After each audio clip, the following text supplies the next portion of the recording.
Well, hello. Welcome to the first video in this series that I'm going to be making. It's just going to be me ranting about something or talking about something for, I don't know, maybe like a half hour, maybe an hour. My quality is going to be bad. I'm recording this on my phone. Probably going to cut most of this out. I just need to start talking to kind of get into the mind space. Probably not going to cut this out. I don't know yet. I'll have to think about it post-production. So yeah. I want to make this a series to kind of put something onto YouTube.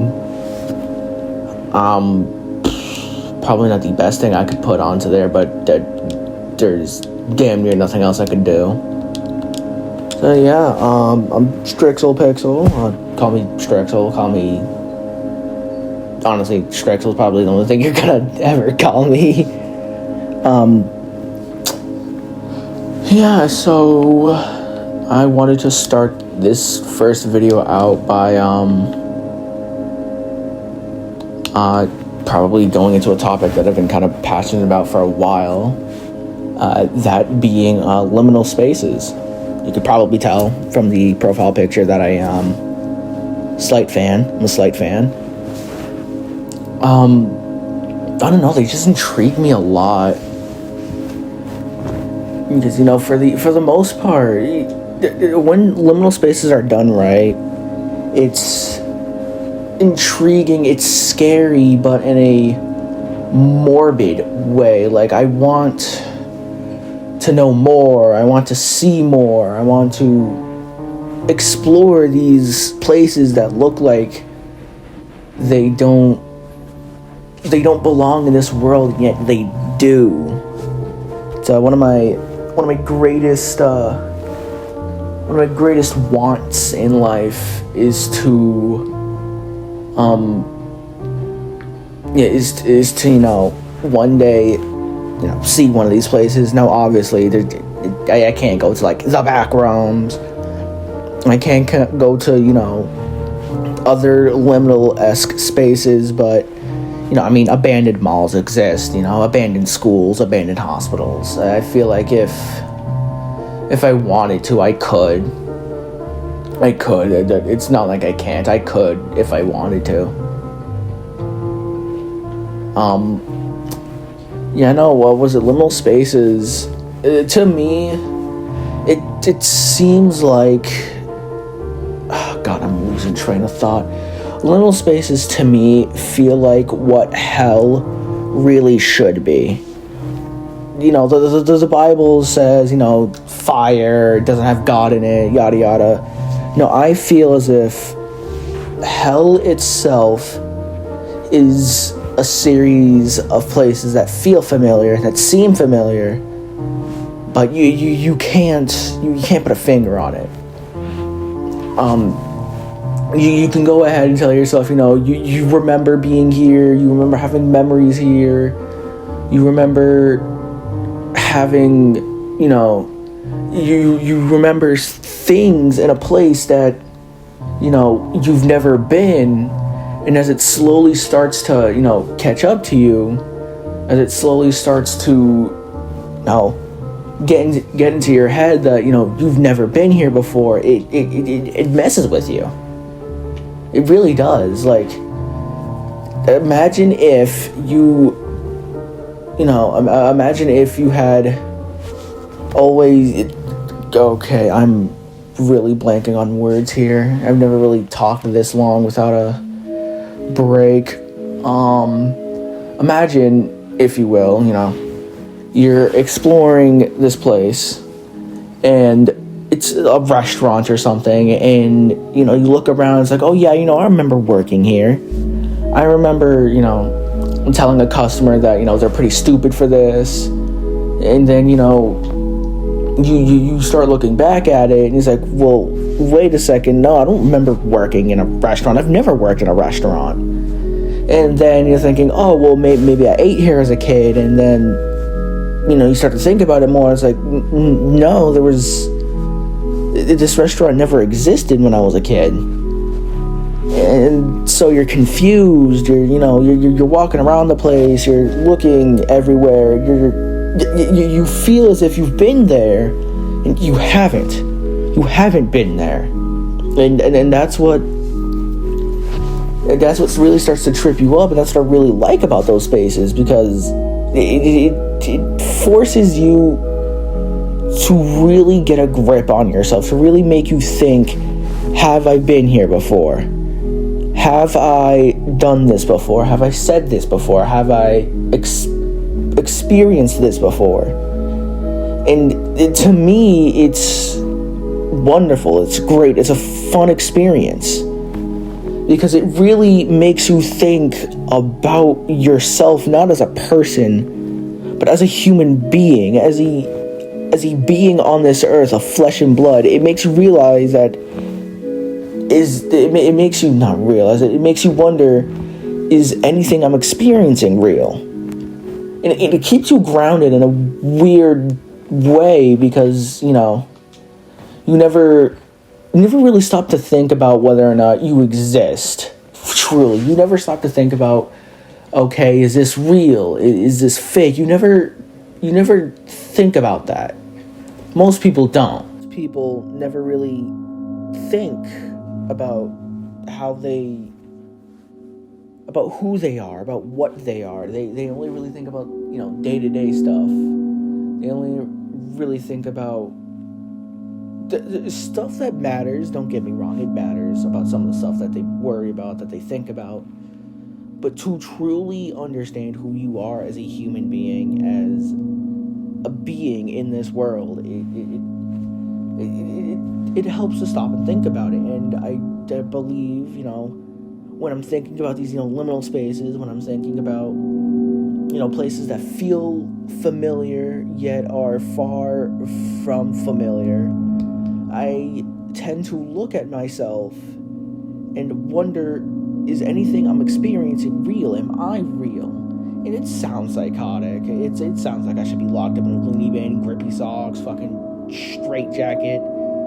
But I feel as if people could benefit more if they stop and think about their place in this reality. If they stop to think about who they actually are in this world, and not just what they are, who they can be. And liminal spaces, they kind of force you to think about that. They kind of force you to think about, well, am I real? Is this a real place? Am I a real person? Yeah, and again, this sounds absolutely crazy. Probably looking back at this, I'm probably gonna regret ever saying half of these things. But it's true. It's true. I feel as if you could learn a lot by looking not into yourself, but looking at yourself, truly looking at yourself and wondering, who am I? What am I in the grand scheme of things? Am I actually a human? Am I actually a human? God, I sound crazy. Am I actually, am I actually worth it? Am I actually, here? Am I here in the moment? Am I here in this time? Can I look back at this moment and say, yeah, I was there? And I feel like a lot of people don't, think about that. They don't take the time to think and wonder, am I actually here in this moment, or am I just living? Am I just doing my obligatory tasks as a human being, staying alive, or am I actually a person? Am I actually a human? Am I here right now? Will I remember this in a day, a month, a year? And it's such a huge topic that people don't talk about. because you sound crazy when you talk about it. You sound like a lunatic. I sound like a lunatic talking about this, and I'm the one talking about this. Yeah, I'm hearing the words that are coming out of my mouth, and I sound like a lunatic. And I can admit that. Because I know what I'm saying is crazy to those who haven't thought about this.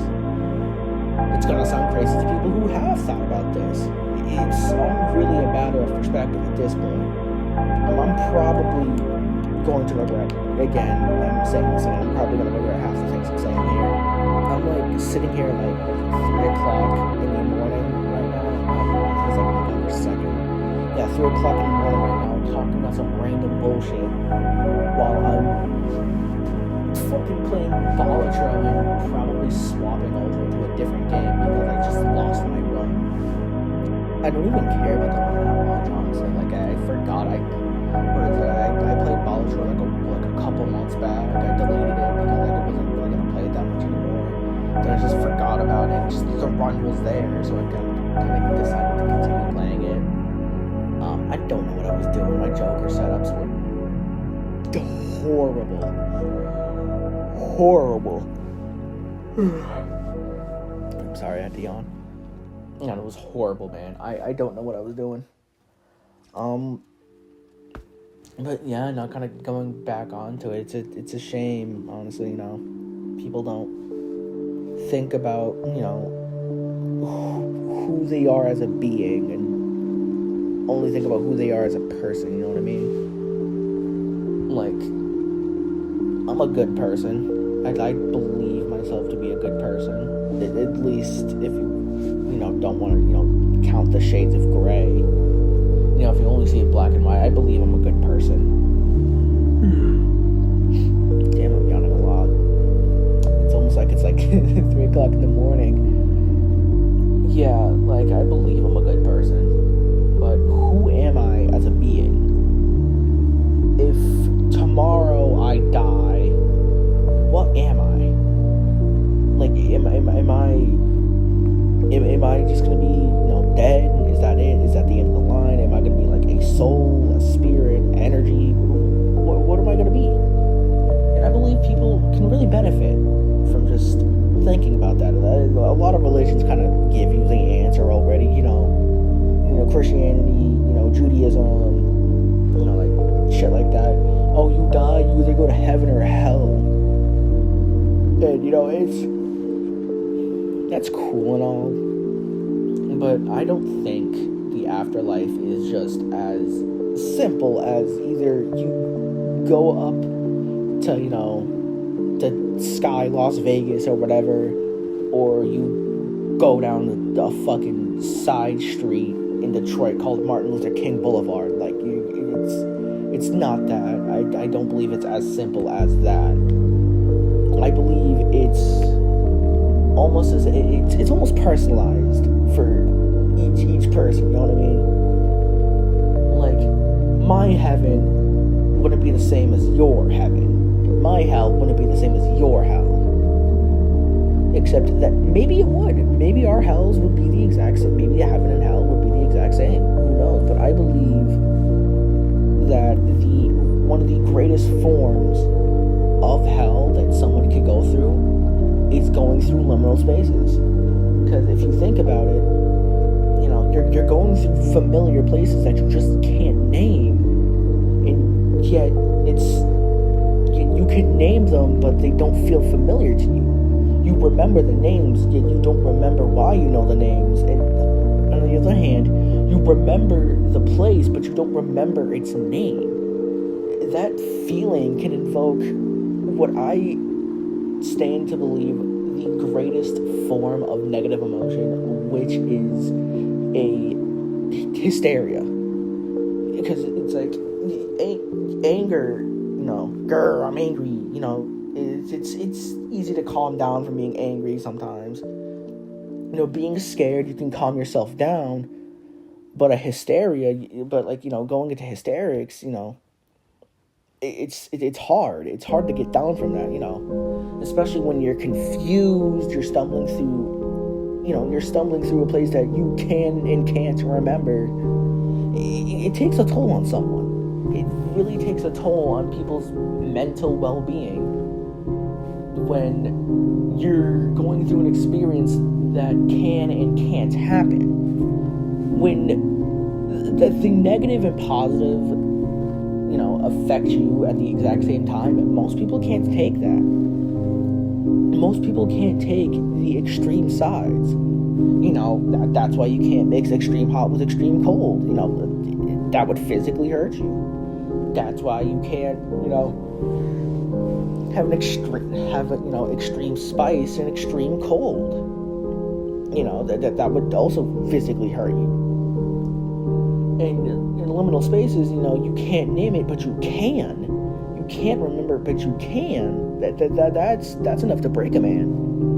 You would experience it, you go through it, and what are you gonna do, huh? What are you gonna do? You're stuck in a perpetual loop of remembering, forgetting, wondering, and remembering again. And it's going to be nonstop, because as you're walking through the place, the landscape changes, you're going through different worlds, yet it feels like you've been in there for 5 minutes, yet 5 hours. It feels like you've been in there for 1 week and 1 year. You don't know how long you've been in there. You could have just gone in there, yet you feel like after you took your first step, it took you 3 years to take your next one. And that's what I just believe to be the truest form of hell. The most rawest form of hell you could get. Heaven, that's simple. I guess the most purest form of heaven would just be, your greatest fucking fantasy lived out for you.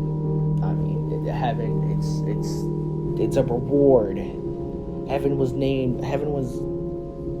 presented in most, religious media as a reward. Like, congratulations, you lived a sin-free life. Come up here, party with the big dogs. And hell was always perpetrated as, well, you fucking lied when you were 7 years old, and you forgot to ask for forgiveness for that, and now you're gonna burn down there. Gross exaggeration, but you get what I'm saying. Or maybe you don't. I don't know what you, I don't know. But it's weird. It's weird how so many different religions and so many different medias portray heaven slightly differently. It's a big reward, but what is that reward? Some say eternal bliss. I think a couple religions say, you get a harem of virgin wives and your own damn kingdom or something. Yet hell is always the same. It's always, you're getting tortured by a big bad. You're getting burnt alive for the rest of time. You're getting tortured for as long as time can exist. And don't believe that that's the case, because if that was the case, well,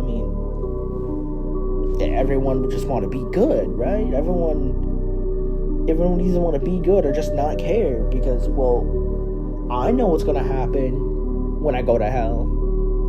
I'm going to burn alive, and I'm going to get poked with big sticks. And at heaven, it's just a reward. And it's, people aren't really scared of hell because the only things you know about hell have been told already. Like, you're gonna burn, you're gonna get stabbed, you're gonna get poked, you're gonna get decapitated, delimbed. And most people are desensitized by that by now. Unless, you grew up with, religious fear or something, fear-mongering parents that are religious. Thankfully I didn't. I didn't grow up like that.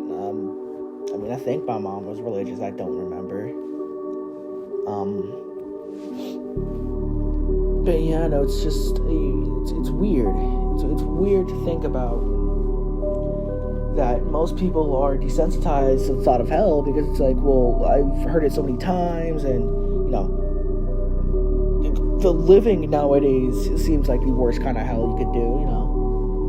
Political tensions are at all-time high. The economical fucking balance is teeter-tottering. You got the U.S. president sending millions of dollars to fucking Israel. You had him sending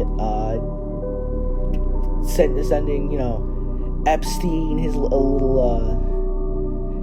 own cast for little cuties. Like, it's a fucked up world we live in right now.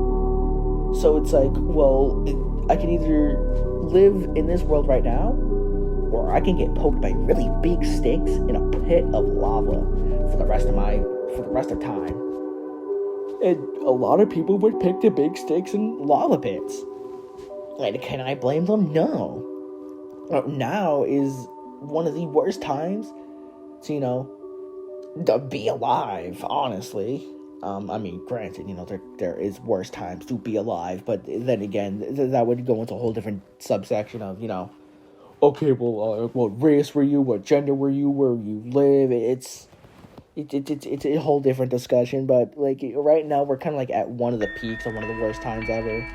Like, we're gonna look back at it in the history books and be like, oh, damn, yeah, no, this was horrible. This is a pretty horrible time to live. I'm gonna put it in my top 5. What do you mean you're gonna put it in the top 5? It's crazy. It's top 3. What do you mean top 3? It's gonna be top 10 at best. It's gonna be in the history books for sure.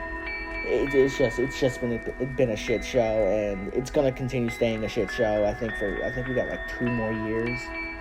Within 3 more years with this guy, so we're really fucked.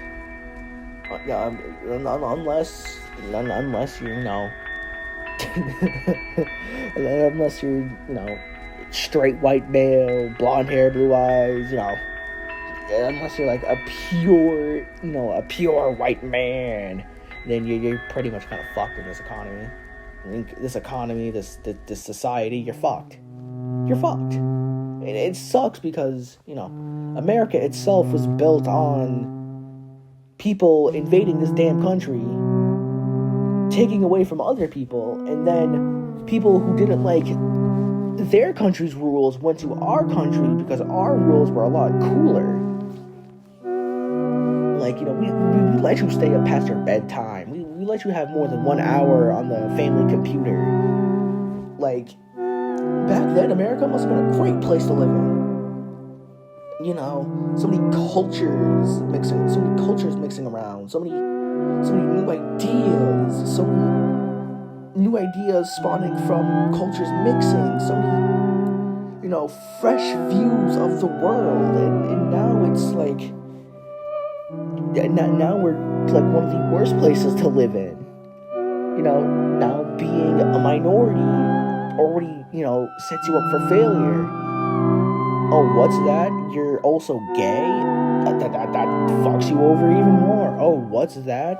You're disabled? That fucks you up even more. Oh, what's that? You're not a man? That screws you over even more.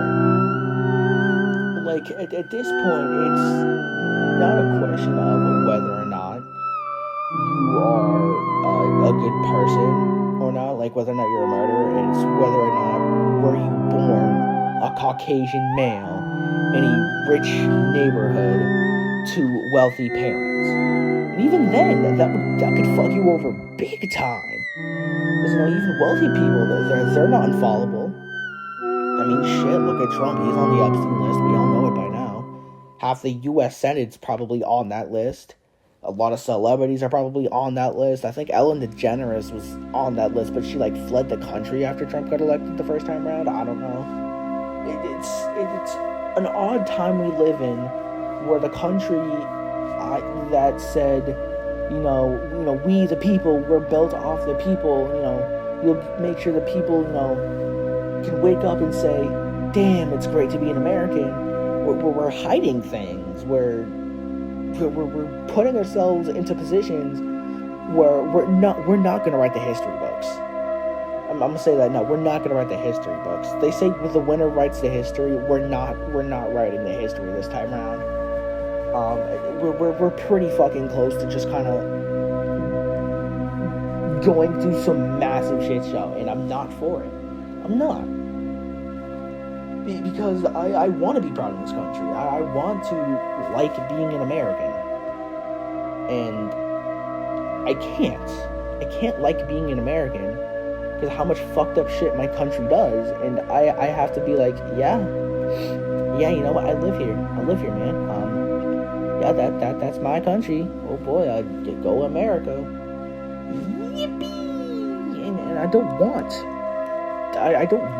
that to happen. I don't want to live in a country where I'm ashamed to claim citizenship here. I don't want to raise a family in a country where, you know, their orientation, their gender, their skin tone, their mental capabilities can, it can set them apart from just random people. Like, Americans, we're born equal. If you were born in America, you're born as equal as anyone else, and we've lost sight of that. We've lost sight of what makes America truly American. It's not, fucking eagles and, drinking beer and beating our wives. It's knowing that I'm as equal as the man sitting next to me, as he is equal to I am no more superior than the person who hands me a coffee in a Starbucks. I believe that America as a country has lost sight of what we used to be. And granted, we weren't always equal even in the beginning, but, I believe as an American, I should be equal to the random person I see on the street. I should be able to wake up and not worry about, oh, fuck, I'm lower middle class, I'm gonna struggle. I should be able to wake up and be like, man, it's a great day to live in America. And I can't anymore. I can't. It's sad. I know a lot of people feel similar, and it's sad that, I can't love the country that I'm in anymore. Well, I've yapped for a while. Like I said, I'm probably, as I do this more, I'm either gonna get better at editing and cutting out the silent spaces, or I'm just gonna learn how to fill the spaces with words instead of ums, uhs, and silence. Thank you for watching this video. Stay tuned for more. As of recording this, I am expecting some things to happen in my life that will kind of relocate me for a bit. Seeking a higher education, because you either get a higher education or you're born a nepo baby. You can't really choose what you are. Thank you for those who stayed, listened to me yap about random bullshit. I don't know where I was going with half of these points. The recording stopped a couple times, so if there's like a discrepancy in the mic quality, mic volume, and a discrepancy of the point, like a point I was making, and then weirdly I went to another point, the mic stopped recording after a bit, so I had to listen back to the audio recording to see where I was and try to kind of build off that. So again, I'm saying it for like the third or fourth time now. Thank you for watching. Thank you for listening. And I hope you guys have a great day.